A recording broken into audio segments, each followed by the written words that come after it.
We continue in our journey with Abraham, 우리가 계속 이제 아브라함의 그 여정을 함께 걸어갑니다. not just a physical journey only, but a journey of faith. 사실 이제 물리적인 여정을 걸었다라기보다는 특별히 믿음의 여정을 바라봅니다. And I think this metaphor of a spiritual journey by faith that we see in this, not just this story, many stories in Scripture, is not accidental but intentional. 이 믿음의 여정을 걷는다라고 했을 때 아브라함뿐만이 아니라 성경에 나오는 인물들은 어쩌다가 그렇게 된 것이 아닙니다. 본인들이 그 길을 가고자 작정해서 믿음의 여정을 걸었습니다. So, in this sense, we're right to see faith itself as a journey. 그러니까 믿음 자체가 여정인 거예요. We tend to think in terms of outward, 우리는 보통 이제 겉모습을 보는데 but God looks at spiritual things. 하나님은 영적인 것을 보시지요. And God Himself is spirit.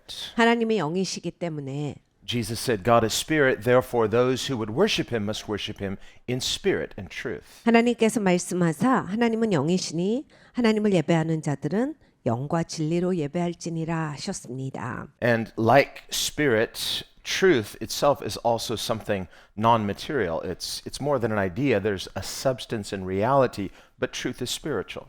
그러니까 영과 마찬가지로 이렇게 진리라고 하는 것이 물리적인 영역에 있는 게 아닙니다. 그렇지만 이것이 영적이지만 존재하는 실상이다.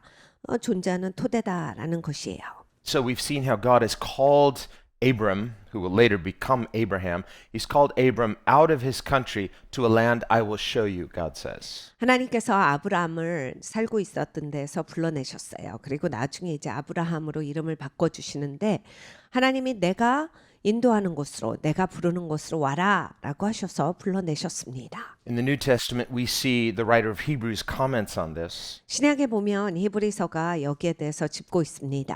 where he says, By faith, Abraham went out, not knowing where he was going. 믿음으로 아브라함은 어디로 가는지 알지 못하고 하나님을 따라 나섰다. But he was trusting in God. 하나님을 신뢰했다. And he says his hope was not just in a physical place, 그러니까 아브라함은 사실 어디에 정착할 거를 기대하고 간 게 아니에요. 그러니까 물리적인 어디에를 향한 정착지를 바라보고 간 게 아니라 but he was looking for a spiritual inheritance. 영적인 유업을 바라면서 나갑니다. That's why once he got to the promised land for the rest of his life, he lived in tents. 그래서 결국에는 약속의 땅에 도달하지만 계속 장막을 치고 삽니다. But growing up in Ur, later in Haran, in both of those cities, he lived in homes. He lived in brick and mortar houses. 도시에서 자란 사람입니다. 하란에서 굉장히 부요하게 살았던 사람이에요. 다 집에서 편안하게 살았던 사람이라서 이제 뭐 어디서나 사나 상관없는 사람이었다라고 보기는 어려워요. So he's a city boy. 그러니까 도시 청년이었죠. He is not a nomad by his lineage.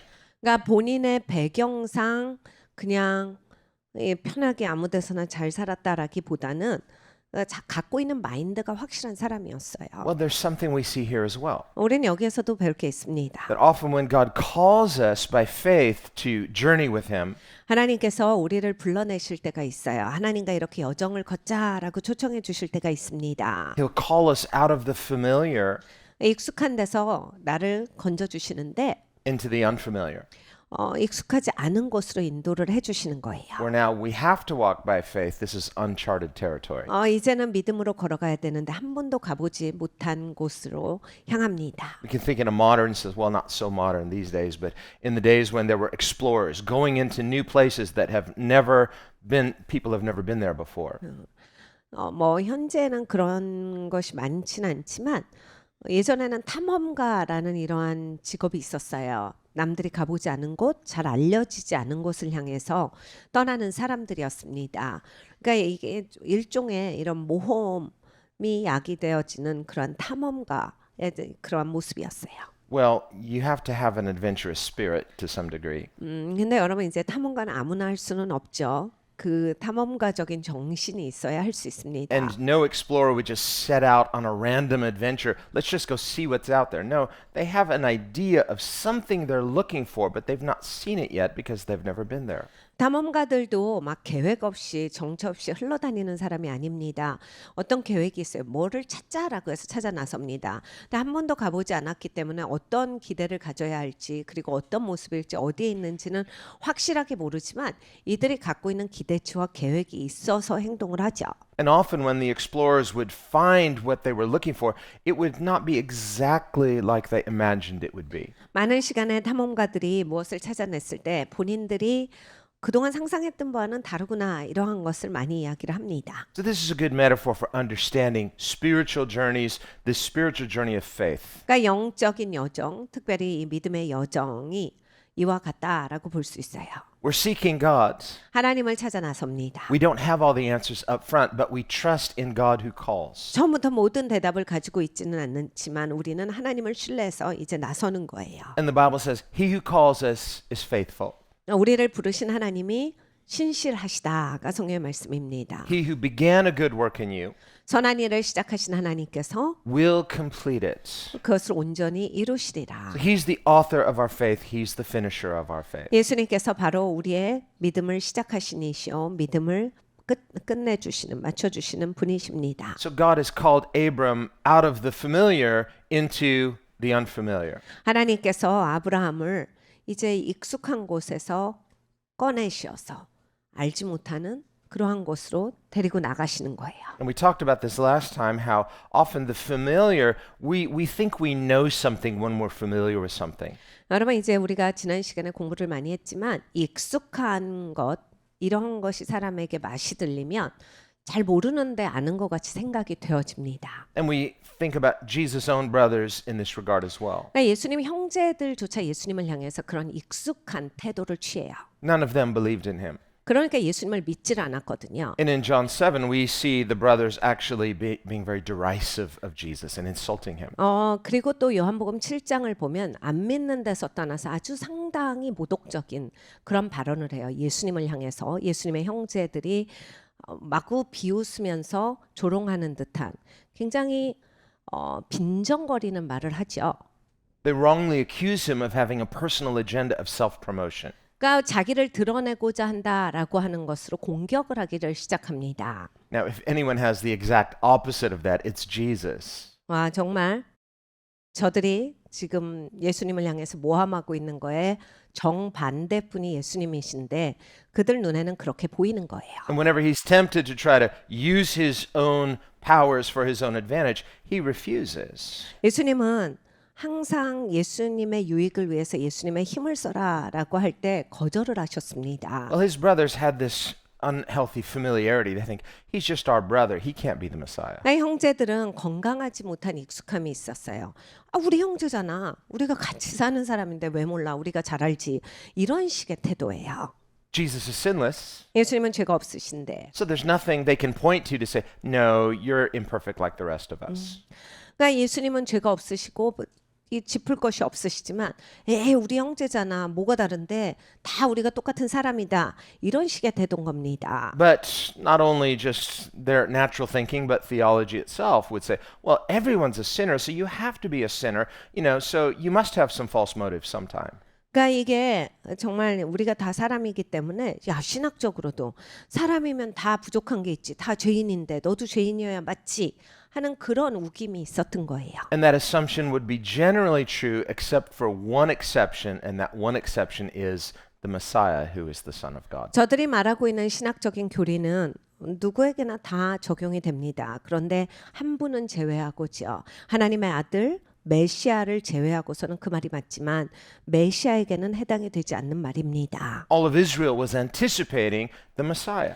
이스라엘 전 백성이 이제 메시아가 오는 걸 기다리고 있었던 시점이에요. And they knew from Scripture, from Daniel and other passages, that this was the time that God had predicted Messiah would come. 다니엘서부로부터 시작해서 메시아가 이쯤 오시겠다가 이미 예언되어져 있었기 때문에 이스라엘 백성들은 이미 이제 메시아가 오심에 대한 기대치를 가지고 있었습니다. So whoever the Messiah would turn out to be, he was going to be one of them. He was going to be an Israelite, and yet he's very different than others. 그러니까 이 메시아가 우리 중에 있을 것이다. 이스라엘 백성이겠지만 우리랑은 다를 것이다. 이러한 것이 기대치였겠지요. And Daniel identifies the Messiah and the Son of God as one and the same person. 그러니까 메시아가 하나님의 아들이다라고 다니엘서는 예언하고 있습니다. This is why when Caiaphas asked Jesus under oath, "Are you the Messiah, the Son of the living God?" He put those two phrases together. It shows they understood that the Messiah and the Son of God were one and the same person. 가야바가 자기의 직임을 걸고 예수님께 물었을 때 네가 메시아 하나님의 아들이냐 그 두 가지를 같이 동시에 적용해서 말을 해요. 그 얘기는 벌써 이스라엘 백성들 특별히 종교 지도자들은 다 알고 있었다는 얘기입니다. 메시아이시며 하나님의 아들이시다. 그래서 바로 네가 메시아냐를 물을 때 그걸 다 적용해서 물어요. They weren't two separate questions, they were one and the same question. 그러니까 두 가지 질문을 던진 게 아니라 한 가지 질문이었습니다. And Jesus answered affirmatively, "Yes, you've said it rightly." 예수님께서 아주 분명하게 말씀하셨어요. 네가 맞는 말을 하였도다. So Jesus spoke truthfully and they hated him for it. 예수님이 진실로 말씀하셨는데 그것 때문에 또 이들은 미워합니다. It's because of their hardness of heart, they only look with a spirit of familiarity. 그러니까 마음이 굳어져서 완악하기 때문에 그냥 이 익숙의 영 안에서만 자꾸 모든 생각을 하기 때문이에요. So this human familiarity can blind a person to spiritual reality. 그러니까 여러분이 인간적이시면 영적인 눈이 멀어요. 그래서 영적으로는 보실 수 없는 영혼이 되십니다. This is why the principle of consecration is necessary. 그래서 성별이 중요하다라고 하는 거예요. The Christian life begins with consecration. 기독교인은 성별부터 시작입니다. It's lived out in consecration. 그리고 계속 성별해서 살아가야 돼요. And it concludes in consecration. 그리고 성별되어서 하나님 앞에 가야 됩니다. Consecration is complete dedication to God. 성별이라고 하는 것은 하나님께 드려지다라는 말입니다. And we see this throughout Scripture in both Old and New Testament. 구약에서 신약에서 이건 다 나오는 개념입니다. So it's not only for these people, it is for us as well. 그러니까 여기 오늘 나오는 본문에 또는 이 성경에 나오시는 분만이 아니라 우리 모두에게 적용되는 말씀이에요. So even Jesus' own brothers, because of their familiarity, they were not consecrated, so they couldn't recognize Jesus' consecration. 그러니까 예수님의 형제라 할지라도 같은 집안 식구인데도 불구하고 너무 익숙한 데 젖어 있었기 때문에 성별이 안 되는 거예요. 익숙한 가운데서만 바라보니까. 그러니까 예수님을 제대로 알아보지 못하는 게 바로 예수님의 형제들이었어요. So because of this familiarity, they just look at him as a common person. You must be promoting yourself. You must want to make yourself famous. 그러니까 이렇게 익숙함이 있는 사람들은 인간적으로만 바라봐요. 뭐야 같은 사람이잖아. 뭐야 우리 형제면서 안 보이는 거예요. 익숙한 것 때문에 영적인 눈이 열리지가 않았기 때문에 인간적인 판단밖에 할 수 없는 거예요. 자기 생각으로만 모든 것을 판단하고 모든 걸 재고 그냥 거기에서만 결정이 나오는 거예요. And Jesus isn't avoiding the crowds. 예수님이 이렇게 사람들을 피하신 게 아닙니다. He's inviting people, come to me. 예수님은 사람들을 초청을 하셨어요. And he's making these absolute statements about himself. 예수님은 예수님에 대해서 아주 절대적인 그러한 표명을 하셨습니다. I am the light of the world. 내가 세상의 빛이다. I'm the bread of life. 내가 생명의 떡이야. I'm the living water. 내가 생수야. I'm what you need.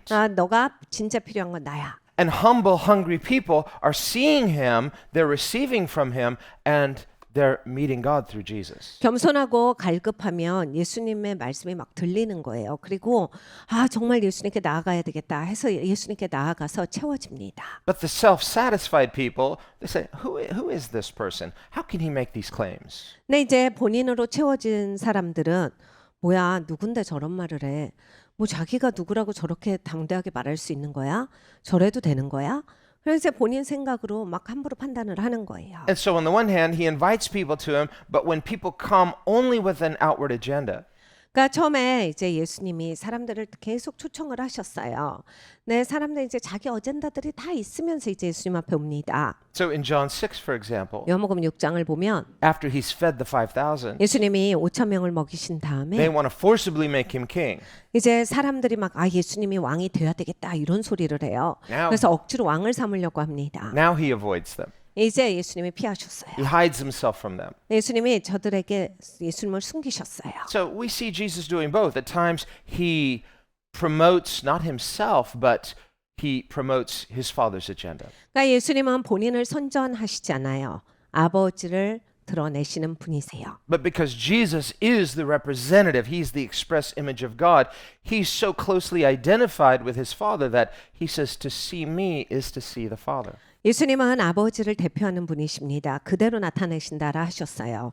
그래서 이렇게까지 말씀하셨습니다. 너희가 나를 보았느냐? 그러면 아버지를 본 것이다. Well, by John 7, now there's talk about killing Jesus. 요한복음 7장에 가면 이제 예수님을 벌써 죽이자고 모의합니다. The Sanhedrin have excommunicated him, 사내들인 공회는 이미 예수님을 공동체에서 쫓아냈다라고 공표합니다. and there are notices of arrest warrants everywhere. 그리고 예수를 잡아와라라고 하는 명령을 내렸어요. If anyone sees Jesus, report him to the authorities and tell us where he is because he's under. 예수를 보면 신고해라라고 하는 그런 명령이 떨어졌습니다. Not only that, they've said, and if anybody confesses Jesus as Israel's Messiah, that person will be officially excommunicated from Israel. 그것뿐만이 아니라 예수님을 이스라엘의 메시아라고 인정하는 자들은 우리 공동체에서 쫓겨난다라는 것이 또한 공표가 되었어요. And if someone was excommunicated, there was no way back in. 여러분 일단 이제 그 종교 사회에서는 쫓겨나면 다시 들어올 길은 없습니다. 회생의 기회가 없어요. You're just treated as an outsider.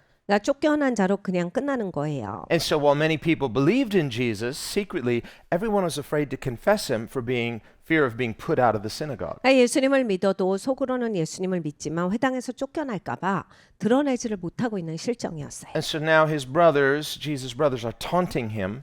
그런데 그런 시점에 이제 예수님의 형제들이 예수님을 향해서 이런 식으로 계속 도전하고 약을 올리는 거예요. It's now time for the Feast of Tabernacles. 이제 초막절이 가까우고 있었거든요. And 3 times a year, every Israelite male that is, had to go to Jerusalem and worship God at these 3 annual festivals. 1년에 3번은 이스라엘 백성들은 항상 예루살렘으로 가서 하나님께 절기를 지켜드렸어야 했습니다. 그 중에 하나가 이 초막절이에요. Well, it would be a family event. The whole family would go. 가족 모두가 다 같이 가는데 So there were millions of people in Jerusalem, which at that time was not big enough to accommodate that many people. 수백만 명이 예루살렘에 모였습니다. 그런데 그때 당시에 예루살렘은 그렇게 많은 사람들을 수용할 수 있는 그러한 도시 상태가 아니었습니다. So it was called the Festival of Booths because people would come and temporarily set up these tents or booths and live in a temporary tent during that week-long Feast of Tabernacles. 그래서 이 쉴 방이 없고 여관이 넉넉하지 않았기 때문에 사람들이 이 텐트를 가져왔어요. 그래서 텐트를 치고 가족끼리 지냈습니다. 그래야 이제 머무를 수가 있으니까 쉴 처소를 이제 텐트를 직접 가져와서 그렇게 캠핑하듯이 부스를 차리고 살았어요. That's what a tabernacle is. It's a tent. 장막이라고 하는 것이 그 뜻입니다. And it was a reminder not only of the original tabernacle on the Temple Mount before there was a temple. 성전산에 이제 성전이 지어지기 전에 장막이 있었습니다. But it was a reminder of the patriarchs, Abraham, Isaac, Jacob, who also lived in tents. 이제 아브라함과 이삭과 야곱 다 이제 이스라엘의 조상들이 장막에서 살았는데 그것을 상징하는 표시기도 했어요. And so it was a reminder to every Israelite that we, like the patriarchs, are sojourners here. This world is not our home. We are just temporarily here seeking a spiritual kingdom, which is God. 우리도 조상들과 같이 여기를 순례하고 간다라고 하는 것이 이스라엘 백성들이 항상 인지하는 것이었어요. 왜냐하면 이 땅에서 영원토록 살으려고 이 땅에 내가 정착하려고 살아가는 사람들이 아니라 우리는 이 땅에서 하나님 일을 감당하다가 떠나는 사람들이다. 이 땅은 우리가 잠시 있는 곳이다. 라고 하는 것이 언제나 그들 가운데 있었습니다. So in John 7, Jesus is back at home in Galilee and his brothers are taunting him saying, how come you're not going to the feast? 예수님이 갈릴리 지방 예수님의 집에 계셨어요. 형제들이 와서 막 왜 초막절인데 안 가냐 막 이러면서 그냥 그렇게 함부로 빈정대면서 말을 합니다. I thought you wanted to be famous. 아니 유명하고 싶으면 기회지. Are you afraid because they want to kill you? 뭐 무서워서 안 가는 거야? 사람들이 죽이겠다 그러니까 무서워? Otherwise, if you want to be famous, Jerusalem's the place. Millions of people are going to be there. You can promote yourself there. 유명하려면 지금이 기회일 텐데 예루살렘으로 가면 수많은 사람들이 있는데 지금 나가면 딱 좋을 텐데 왜 안 하는 거야? Really despising the Son of God. 진짜 하나님의 아들인데 정말로 사람들이 너무 함부로 해요. 정말 너무 모독적인 사람들이야. 너무 함부로 말해요. And Jesus has amazing restraints. 근데 예수님은 정말로 진짜 자기 절제 가운데 참으시죠. The Bible says God is slow to anger, 성경이 말씀하시는 그대로야. 하나님은 노하기를 더디하신다. but he is slow to anger, but he doesn't approve of that kind of despising. 네, 여러분 하나님이 참으시는 게 그런 식으로 빈정대고 비꼬는 거를 허용하시는 건 아니에요. Jesus doesn't try to prove that he's brave or try to explain that he's not self-promoting. 예수님이 그리고 그런 사람들한테 막 변명하시잖아요. 내가 지금 그렇게 하는 거 아니고 내가 잘하는 거고 네가 생각하는 거 오해고 그거 아니다라고 일일이 그렇게 말씀하시지 않습니다. He's not under them. He's not seeking their approval. 왜냐하면 저들 아래 계신 게 아니에요. 저들의 인정이 필요하신 분이 아니라서 그렇게 하실 필요가 없습니다. As the Son of God, he is above all. 하나님의 아들이세요. 모든 것 위에 계시는데 왜 사람들한테 그렇게 하십니까? And if their familiarity has blinded them to Jesus, it's their loss, but he can't talk them out of their despising 본인들이 heart. 인간적이어서 못 보는 거 자기 책임이지. 그게 왜 하나님 책임이에요? 본인들이 익숙해서 제대로 못 보고 있는 거는 본인 책임입니다. 왜 영적인 걸 못 보게 자기가 만들어 놓고 그걸 하나님한테 이런 식으로 합니까? So he simply says, no, you misunderstand. My time has not yet come. 그래서 예수님이 말씀하세요. 아주 단순하게 말씀하세요. 내 시간이 아니야. 내 시간이 오면 가. Remember, he had said the same thing to his mother Mary at the wedding in Cana. 가나의 혼인잔치에서도 예수님은 마리아에게 이렇게 말씀하셨습니다. He said, do a miracle.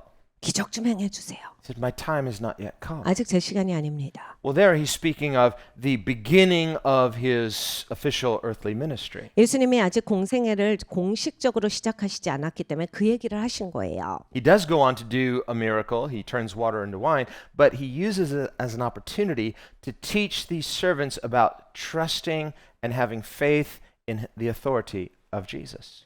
그러니까 이 예수님께서 그날 기적을 일으키시기는 합니다. 아직 때가 아닌데 예수님께서 이 기적을 일으키심으로써 종들에게 가르치실 수 있으셨기 때문에 예수님이 이 종들에게 하나님의 권위 그리고 하나님의 권위에 순복했을 때 그리고 그 말씀을 믿고 따랐을 때 그 순종했을 때 어떠한 역사가 일어나는지 하나님이 그것을 보여주시는 일을 하신 거예요. Jesus didn't do the miracle to try to prove to people, look, I can do this. Now will you believe me? 그러니까 예수님은 사람들에게 막 기적을 일으켜서 설득시키고 그러시잖아요. 이제 내가 이렇게 할 수 있으니까 네가 나를 믿어야 돼. 이런 식으로 하시진 않아요. No, he gives servants a command which on its surface doesn't make sense. They would not be wrong to wonder, what is this? 그러니까 이 종들도 사실은 이해하기 어려운 명령을 하셨을 때, 왜 이렇게 하는 거예요? 라고 할 수 있겠죠. 그런데 왜 이렇게 하는 거예요? 까지는 죄가 아니에요. 왜냐하면 모르는 거니까 의아하고 이해가 안 갑니다까지는 괜찮은데, And notice Jesus didn't command those servants to do the impossible. 근데 예수님이 명령하시는 걸 보면 불가능한 것, 종이 못하는 걸 시키시진 않아요. He simply gave them two very doable commandments. 사실 종들에게 굉장히 할 수 있는 일 두 가지를 말씀을 하신 거예요. And notice the principle of consecration. 거기에 이제 성별의 그 원칙이 들어갑니다. These were ceremonial water pots. They were consecrated for spiritual use. 거기에 이 물 항아리가 있었어요. 깨끗하게 하는 예식을 행하는 그러한 물을 담아놓는 항아리였습니다. 그러니까 성별을 위한 물을 담아놓는 항아리였어요. It's the opposite of the common and the familiar. 그러니까 익숙함과 반대예요. 그러니까 평범한 것과 반대 개념입니다. So Jesus commands these servants to take this water that has been consecrated for ceremonial use and to use it for another purpose. 그러니까 예수님께서 이거는 성별을 위한 깨끗하게 하는 예식에 쓰는 항아리인데 여기에다가 물을 채워서 우리가 다른 목적으로 사용할 것이다. So first he said, pour the water. 그래서 물로 채워. Okay, we can pour water. 종들이 다 할 수 있는 일이죠. 거기다 물 채우는 일은 다 할 수 있어요. I've poured the water. We're still needing wine, though, you know. 물은 채우는데요, 주님. 필요한 거는 포도주예요, 아시죠? Okay, what next? 그래서 물을 다 채웠어요. 이 Jesus. 다음엔 뭐 해요? Jesus says, serve it. 그거 이제 갖다가 섬겨. Are you going to like put your finger in it and stir it or kind of breathe on it or do something? 주님, 이 뭐 손가락이라도 넣으셔야 되지 않아요? 뭐라도 뿌리셔야 되고 뭔가 희한한 일을 하셔야 되는 거 아니에요? 그냥 갖다 줘요. 지금도 물일 텐데요. Nope, serve it. 아니 그냥 갖다 줘. So like, this makes no sense. 그러니까 이해가 안 가는 그러한 행동을 하라라고 하신 거예요. So this too is the principle of faith. God calls us out of the familiar into the unfamiliar, but can you trust his authority? 익숙한 데서 하나님은 꺼내셔서 이렇게 익숙하지 않은 것을 향해 가게 하시는데 거기가 여러분 시점이에요. 내가 익숙하지 않을 때 하나님을 신뢰하겠는가? 나한테 선택의 초이스가 있는 겁니다. If they were questioning Jesus' authority, who is this? 누군데 이렇게 말해? 이런 식으로 의아하게 생각을 하면 Or worried about their reputation. We're going to look very stupid. 이렇게 했다가 바보 소리 듣는 거 아니야? 이런 생각이 들고 But instead, they simply respected Jesus' authority and died to the reputation and did what he said. 그러면 이제 못하는 겁니다. 그런데 내 체면, 내 명예 이런 게 아니라 그냥 거기에는 죽고 예수님이 말씀하셨으니까 해야 되겠다라고 해서 할 때에는 이제 놀라운 하나님의 역사를 맛보게 되는 거예요. God takes something consecrated, not familiar, but set apart for spiritual use. 하나님께서 평범한 것을 사용하시지 않고 특별히 성별된 것을 사용하시어서 하나님의 특별한 목적을 향해 두시는데 So notice we begin with consecration. 성별부터입니다. Then he requires obedience. 그러면 이제 하나님께서 순종을 요구하세요. Involves faith. 네, 두 가지가 다 믿음이 필요합니다. Now, if they had been proud, they would have said, forget this. Why should we do this? But they were humble, and so they got to participate in Jesus' very first miracle. 여러분 삶에서 이런 상황에 올 때 이제 교만하면요. 말도 안 된다. 그러고 난 못하겠어 하고 뒤로 물러서요. 그래서 하나님이 일하시는 역사에 못 들어가요. 내 사람이 겸손하면 내가 뭐 다 모를 수도 있지 해서 하나님 말씀에 순종할 수 있게 돼요. 그래서 순종함으로써 이제 하나님의 역사에 나도 동참하는 사람이 되는 겁니다. But because he had not yet publicly announced his ministry, 예수님이 아직 공생애를 하신다라고 하는 것을 공표하시기 전입니다. this first of his miracles was reserved for a select few, servants and disciples. 그러니까 이 첫 번째 기적은 소수의 사람들, 특별히 예수님의 종, 그리고 예수님의 제자들, 그리고 거기 있었던 종들만 알았어요. And both servants and disciples speaks of consecration and submission willingly to God's authority. 그러니까 종이라든지 제자라고 하는 것은 잘 순복돼 있다라는 의미를 나타내지요. 그리고 잘 겸손하게 듣는다라고 하는 것을 표상하는 겁니다. So in John 7, when Jesus says the same thing, my time is not yet come. 요한복음 7장에 가서 예수님께서 아직은 내 시간이 되지 않았다라고 하실 때 What does he mean here? Because now he started his public ministry. 예수님이 이미 사역을 하고 계셨어요. 그런데 시간이 안 됐다는 얘기는 또 뭡니까? Well, what he is there speaking of is his being glorified through the cross. 그러니까 십자가를 통해서 아직 영광 받으시기 전이다라는 얘기예요. He says in John 12, if I be lifted up, I will draw all people to myself. 예수님께서 내가 높이 들리우면 모든 사람을 내게로 이끌리니라는 말씀을 하셨습니다. And he says this immediately after he prays. 예수님이 기도하시고 나서 And he says, Father, glorify your name. 아버지의 이름을 영화롭게 하옵소서. And the voice of God speaks audibly in the hearing of everyone. 하나님께서 모든 사람이 듣는 그런 음성으로 말씀하셨습니다. And he says, I have glorified it, 내가 이미 영광 받았도다. meaning through Jesus' earthly ministry. 예수님의 공생애를 통해서 하나님이 영광 받으셨다라고 말씀을 하셨고 This is now Jesus' final week of ministry. 예수님의 마지막 주간이었습니다. Just days later, he'll be arrested and crucified. 며칠 후면 이제 예수님께서 붙잡히시고 죽으셔요. And so the Father says, I have glorified my name through you. 아버지께서 말씀하십니다. 내가 너를 통하여서 영광을 받았도다. And he says, and I will glorify my name again through you.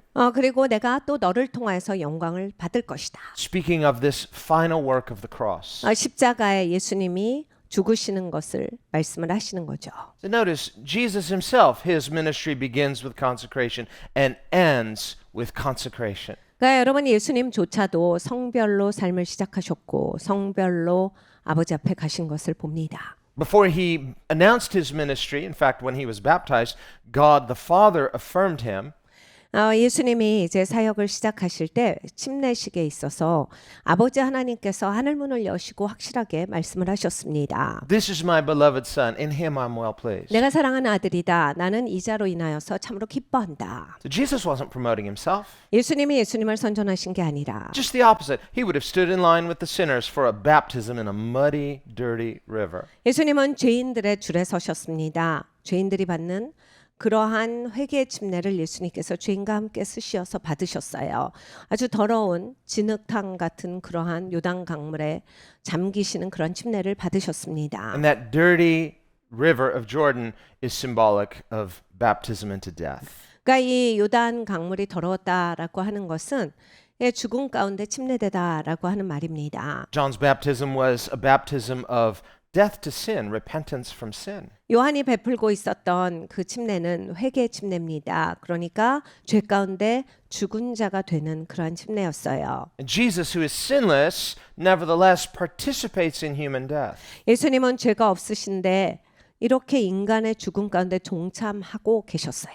Why? As our sin bearer. 왜 그렇습니까? 죄를 가져가시기 위해서 이 땅에 오셨기 때문입니다. So there we see his willing identification with sinners, his willing identification with baptism into death. Jesus begins his ministry in consecration. 그러니까 예수님께서 이렇게 사역을 시작하실 때 그 죄인들이 받는 그러한 침례를 예수님이 직접 받으심으로써 죄인들과 동일시 되심으로써 이렇게 성별하심으로써 사역을 시작하셨어요. God the Father affirms him audibly. 아버지 하나님께서 하늘 문을 여시고 큰 소리로 인정하셨습니다. The Holy Spirit affirms him visually by descending in the form of a dove bodily. 성령 하나님께서 눈에 보이게 임하셨죠. 비둘기와 같은 형상으로 예수님께 임하셨습니다. And immediately Jesus is driven into the wilderness to be tested for 40 days of fasting. 예수님께서 즉각적으로 이제 광야로 이끌려지셨고 거기에서 40일을 금식하시고 또 마귀에게 시험을 받으십니다. So he begins in humility by consecrating himself to his Father's purposes, and then afterward is tested and through self-denial further confirms his commitment to his Father's calling. 그러니까 이 아버지가 예수님을 부르셨는데 예수님 아예 처음부터 성별하시고서 시작을 하셨는데 그 아버지의 부르신 가운데 계속 걸어 나가시면서 꾸준히 성별하신 모습으로서 사셨어요. Now we are going to connect this to Abraham, by the way. 이것이 이제 아브라함으로 연결됩니다. But I want you to see this principle of consecration, 근데 이 성별이라고 하는 것의 원칙을 꼭 보시기를 바래요. which Jesus fulfills perfectly. 예수님이 완벽하게 이루신 일입니다. So he begins in consecration, Jesus denies himself, and he concludes his ministry in the ultimate consecration of what? Offering himself as the perfect sinless sacrifice. 예수님은 성별하셔서 사셨어요.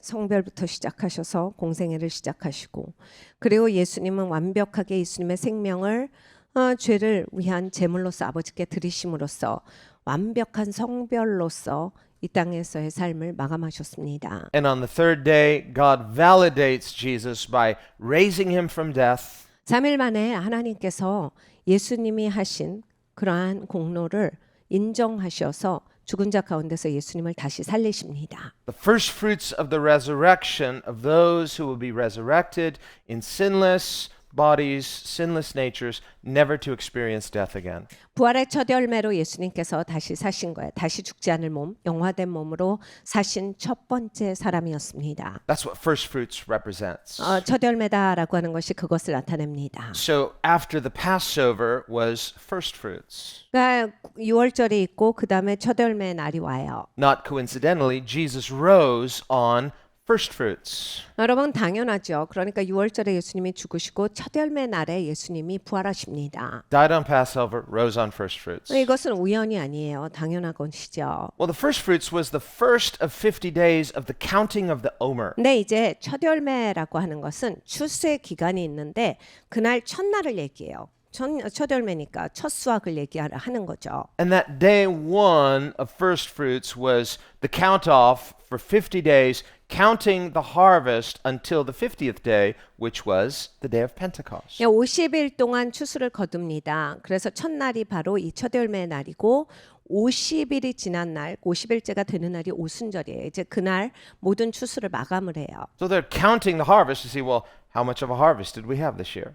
그러니까 매해 이제 우리가 얼마나 수확을 거뒀나를 계산을 해보죠. But the first fruits was dedicated to God. It was offered to God. 내 첫 열매는 항상 하나님께 드리는 그러한 예물이었어요. 그래서 하나님께 첫날 얻은 수확은 다 드렸습니다. As a wave offering.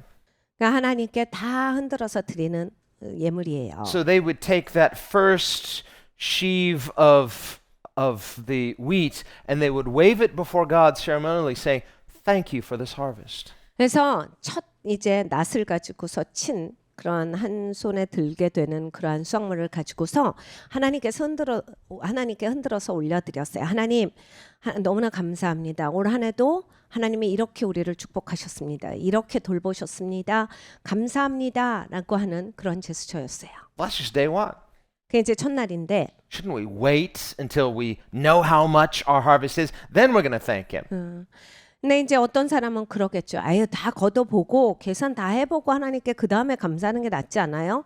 아직 추수 시작밖에 안 했는데요. No, that's not faith. 그런 거 믿음이 Like, 아니에요. well, I got a little harvest. Thank you. 그렇게 계산하는 사람은 나중에 아유 별로 번 게 없네 이러면서 하나님 별로 없어요. 그러면서 그냥 대강 흔들어 드리게 돼요. Or conversely, you got a huge harvest.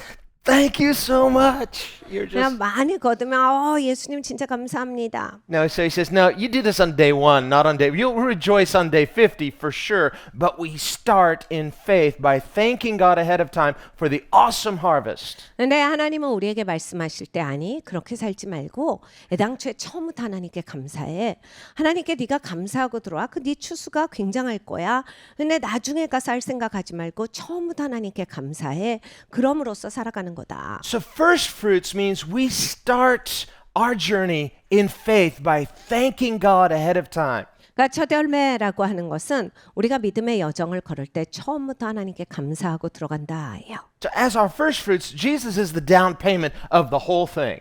그러니까 예수님이 바로 우리의 다운 페이먼이 되어 주신 거예요. He says, if the first fruits is holy, the whole thing is holy. 왜냐하면 첫 열매가 거룩하심으로써 모두가 다 거룩해지기 때문입니다. And so we thank God on day 1, day 2, day 3, day 4, until 50. 50 represents completion. 우리가 그래서 첫날 감사함으로써 두 번째, 세 번째 그리고 50일까지 가는 건데 50이라고 하는 수가 이제 완전수예요. 성경에서 말씀하시는 그런 수의 개념에서. In fact, the word Pentecost means literally 50th. 그러니까 오순절도 오순이에요. 그러니까 10개가 5개가 있다라는 이야기입니다. And it speaks of Jubilee, 그러니까 주빌리가 바로 또 이게 50이죠. which is ultimately what the day of judgment will be for Christians. It's a day of celebration. 희년이라고 하는 게 사실 그 심판의 개념이에요. 사실 이제 우리의 심판날이 그런데 우리 기독교인에게 있어서는 진짜 믿는 사람이라면 그날이 가장 축복된 날이죠. For those who are Christ's and in Christ, we are rejoicing because we're part of that harvest. 정말로 그리스도를 안다면 그리고 그리스도 안에 있다면 정말로 기쁜 날일 것입니다. 최고의 날이죠. So that Jubilee means God is judged in your favor. 그러니까 하나님이 주빌리의 날에 희년의 날에 나에게 은총을 베푸실 것이다. And we in faith, we start thanking him for that victory on day 1 all the way through until the day we see him. 우리가 믿음으로써 첫날부터 감사하는 겁니다. 그리고 예수님을 뵙는 그날까지 50일이 될 때까지 쭉 감사가 있어야 돼요. So we see the whole Christian life is a life of consecration. 우리 기독교인은 기독교인으로 살 때 그냥 쭉 성별되어서 있어야 합니다.